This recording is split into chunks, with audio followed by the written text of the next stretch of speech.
നമുക്കൊരു വിഷൻ ഉണ്ടായിരുന്നു. തവക്കൽ ഇന്ന രീതിയിലേക്ക്, ഇന്ന ടെക്നോളജിയിൽ, ഇന്ന സിസ്റ്റത്തിലേക്ക് എത്തിക്കാം.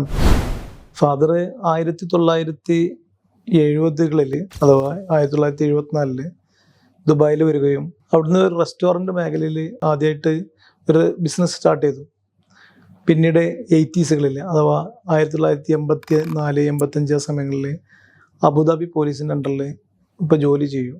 പല സിറ്റിൻ്റെ പല ഭാഗങ്ങളിലും ഇങ്ങനെ യാത്ര ചെയ്യുന്ന ഇടയിലാണ് ഇപ്പോൾ പുതിയൊരു രീതി അഥവാ വെജിറ്റബിൾ ഷോപ്പ് തുടങ്ങാം എന്നുള്ളൊരു പദ്ധതി വരും. അങ്ങനെയാണ് അൽതവക്കൽ വെജിറ്റബിൾസ് ആൻഡ് ഫ്രൂട്ട്സ് എന്നുള്ള ഒരു പദ്ധതിയിലേക്ക് ആദ്യമായിട്ട് 1990 സ്റ്റാർട്ട് ചെയ്യുന്നത്. ഇപ്പോൾ എൻ്റെ ഒരു സുഹൃത്തുണ്ടായിരുന്നു, ഖദം സുൽത്താൻ എന്നുള്ള പറയുന്ന അബുദാബി പോലീസിലുണ്ടായിരുന്നു.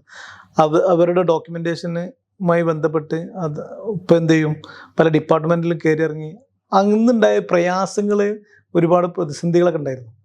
അതൊക്കെ ഫേസ് ചെയ്ത് കണ്ടപ്പോൾ നമുക്കും എന്താ ഒരു ടൈപ്പിംഗ് സെൻറ്റർ തുടങ്ങിയാൽ എന്നുള്ളൊരു കൺസെപ്റ്റാണ് പിന്നീട് എന്ത് ചെയ്യുന്നത് 1996 വെജിറ്റബിൾ ഷോപ്പിനോട് ചേർന്നിട്ട് ഒരു അൽതവക്കൽ ടൈപ്പിംഗ് ആൻഡ് സ്റ്റുഡിയോ സ്റ്റാർട്ട് ചെയ്യുന്നത്.